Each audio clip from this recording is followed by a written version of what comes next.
3 countries are begging Iran to talk. Iran said no to all of them. Here's the real reason why.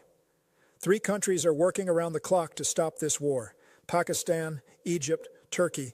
Iran said no to every single one of them. And the reason why is not what anyone in the media is telling you. The ceasefire deadline is Wednesday evening. Right now, Pakistan's army chief just completed 3 days of direct meetings in Tehran. Egypt's diplomats are confirmed active as of this morning. Turkey's president said personally he is carrying messages between Washington and Tehran to keep this alive. These are not small countries sending junior officials. These are credible, experienced governments with direct relationships that Iran has trusted for years. And Iran is still not coming to the table. Now here's what every major outlet is getting wrong.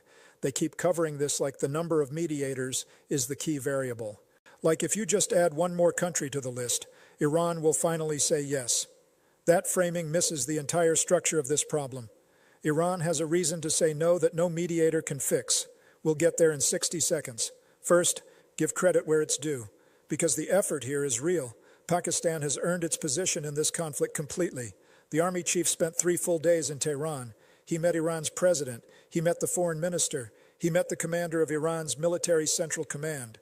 Pakistan's prime minister personally called Tehran for a 45-minute conversation and briefed Iran on consultations with Saudi Arabia, Qatar, and Turkey.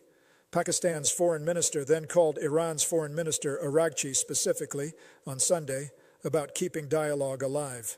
And Iran's own ambassador confirmed Tehran will only do talks in Pakistan and nowhere else. Think about that. Iran is not refusing the venue. Iran is committing to the venue. That's a level of trust that took years to build. Egypt is running the quiet back channel, and Egypt's value is precisely that it stays quiet. Carnegie analysts confirmed that Egyptian diplomats and security officials have been carrying messages between Washington and Tehran throughout this entire conflict.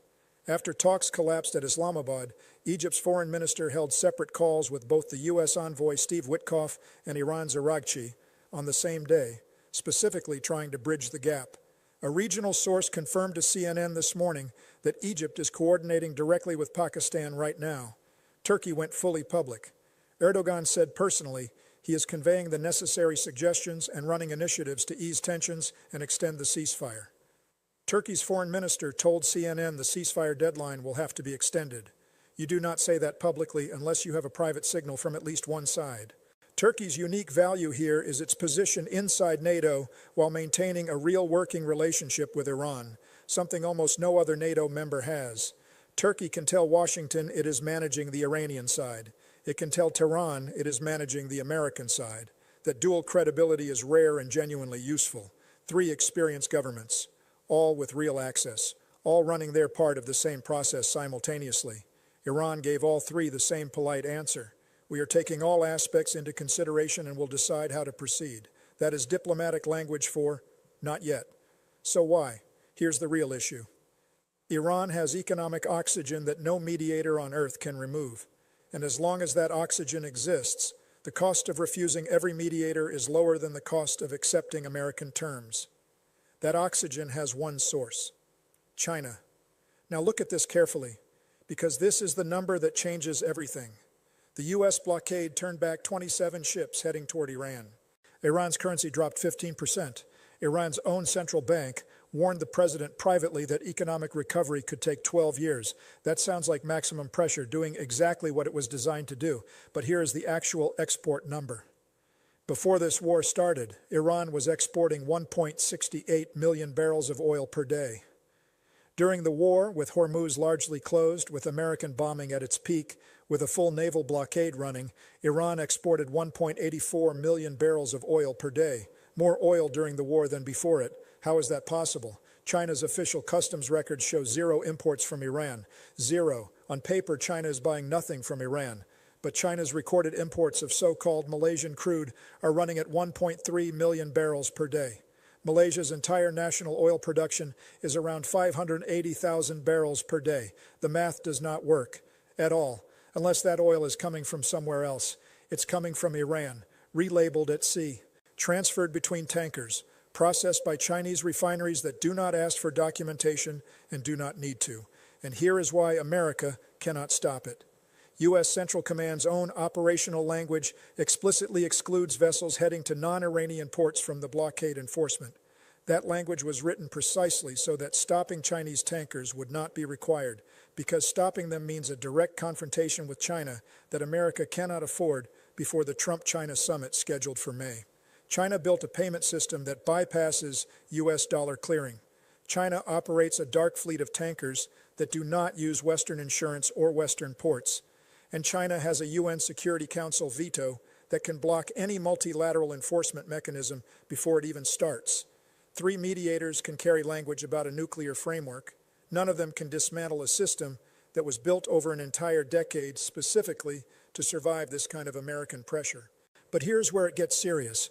China didn't just buy Iran's oil during this war. The Financial Times reported, confirmed independently by 2 U.S. officials at CBS News, that Iran's military used satellite imagery from a Chinese commercial company called Earth Eye to target American military bases in the region: Prince Sultan Air Base, Muwafaq Salti Air Base, positions near the U.S. Fifth Fleet Naval Base in Bahrain. Think about what that means. China provided economic oxygen to keep Iran's finances alive. China provided diplomatic cover at the UN to block any binding resolution. And China provided military targeting intelligence that Iran used against American forces. 3 layers of support, all running simultaneously, all built during the sanctions years, all designed specifically for the moment America tried to apply maximum pressure. It has held.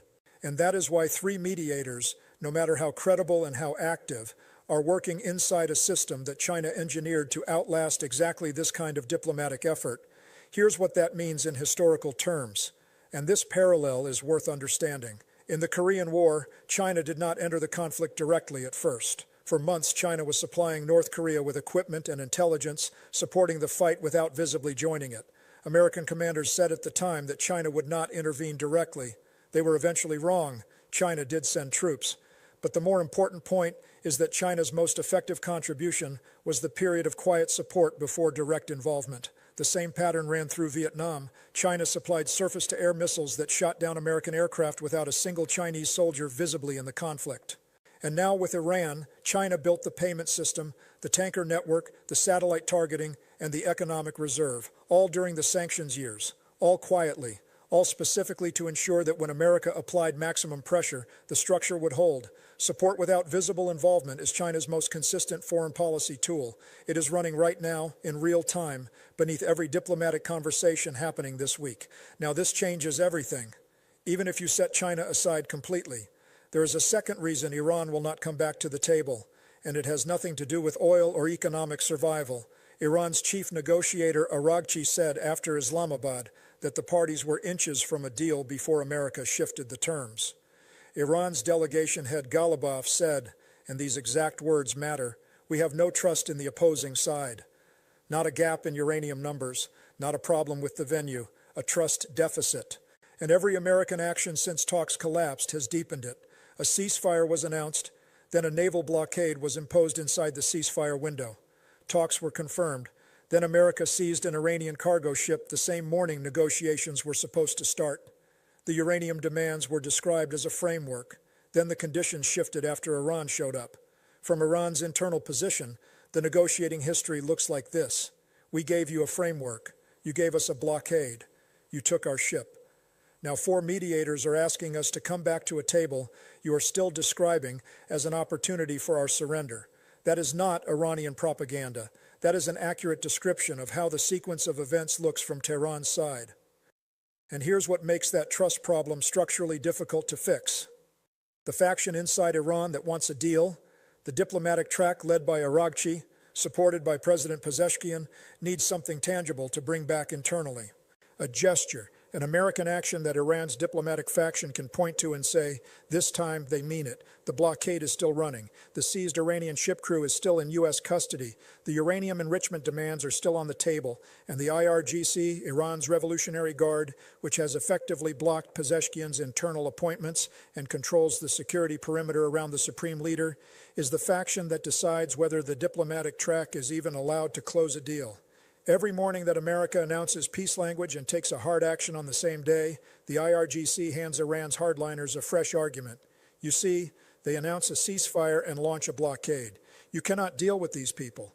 Three mediators cannot overcome an argument the other side keeps proving for them. Now here's what that looks like from Washington's position, because it's not simple from that side either. America has two positions it calls non-negotiable. First, no nuclear enrichment on Iranian soil, full stop. Second, Hormuz open with free navigation that does not require Iranian permission or payment of Iranian tolls. Iran's counterposition is equally clear. Iran wants managed navigation where ships coordinate with Iranian authorities, Iran retaining sovereign control of the strait, Iranian tolls continuing, and Iran submitted a 5-point counterproposal before Islamabad that included war reparations, security guarantees against future American and Israeli military action, and international recognition of Iranian sovereignty over Hormuz. America has not responded to any of those three demands. No rejection, no counteroffer, silence. So the gap that three mediators are trying to bridge is not a rounding error on uranium percentages. It is the entire question of whether Iran emerges from this war as a country that controls its own nuclear program and its own waters, or as a country that surrendered both under military and economic pressure. That is not a gap you close with a better mediator. That is a gap you close with a fundamentally different American offer or a fundamentally different Iranian calculation. And right now, China is making sure Iran's calculation does not have to change. Here's what that means for the rest of the world. Hormuz carries approximately 20% of global oil supply. Every major economy that depends on Gulf crude, Europe, Japan, South Korea, India, is watching Wednesday with real concern. Oil markets have already priced in elevated risk. But a resumed war does not just mean higher oil prices. It means insurance costs for commercial shipping spike overnight.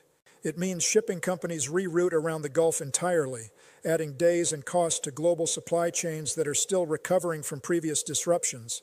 For emerging markets that import oil and have limited currency reserves, Pakistan, Egypt, Turkey, ironically all three mediators, a resumed war is an economic hit they cannot easily absorb. And for China, paradoxically, a resumed war is not entirely bad. Higher oil prices increase the value of the Iranian crude China is already buying at a discount. A longer conflict deepens Iran's dependency on Chinese economic support. And every day this war continues without a U.S.-Iran deal is a day the U.S. is managing a Middle East crisis instead of focusing on the Taiwan Strait or South China Sea. The global stakes here are not just about Iran and America. The entire global South is watching whether maximum pressure, the tool America has used against Venezuela, Cuba, North Korea, and Russia, can actually force a nuclear state to surrender its program when China has decided to keep that state economically alive. So what actually happens next?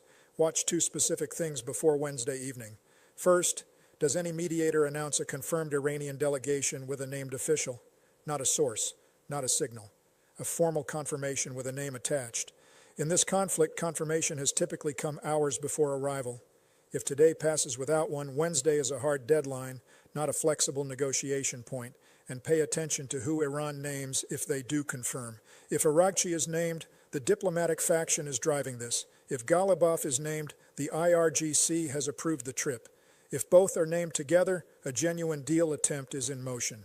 Only Araghchi without Ghalibaf means Iran is managing optics internationally, while the hardliners are still holding back internally. The name of the delegation tells you which Iran is running this decision right now. Second, watch China's public language before Wednesday. Russia got a direct commitment from Iran this morning, guaranteed passage through Hormuz for Russian vessels. Iran confirmed it. Two countries, specific reciprocal commitments. On the same morning, Iran was giving every mediator a non-answer. China has 157 million barrels of Iranian crude at sea right now. China has said nothing publicly about the seized Iranian cargo ship, a ship that originated in China, seized by a U.S. destroyer. China's silence is a signal in itself. It means China has calculated that staying quiet costs less than protesting. Watch whether China breaks that silence before Wednesday. Watch for language about freedom of navigation for Chinese vessels or China's energy security or unimpeded commercial shipping. If those phrases appear in an official Chinese statement before the deadline, China has already decided which outcome it is managing for, and it is not the deal. Here is the bottom line, and it is a clean one. Pakistan has the access, Egypt has the back channel, Turkey has dual credibility with both sides. All three are doing everything a mediator can actually do. None of them failed. They were handed a problem that was never theirs to solve. The factor that actually controls Iran's decision is not the quality of the invitation. It is the existence of an alternative that makes refusing cheaper than accepting. China built that alternative, deliberately, over years, specifically for this moment. And the country whose own direct offer would actually change Iran's calculation is not in the mediating coalition and has not made that offer. Until something changes on that level, either China steps back or America changes what it's putting on the table, 3 mediators will keep getting the same polite, careful non-answer. The number of mediators was never the variable. It still isn't. If you want analysis that goes past the headline and explains the actual structure behind what's happening, subscribe. New breakdowns go up every time something major moves. One question before you go. Do you think a deal gets done before Wednesday? Or does this war resume? Drop your answer below. The comment section on this one is going to be worth reading.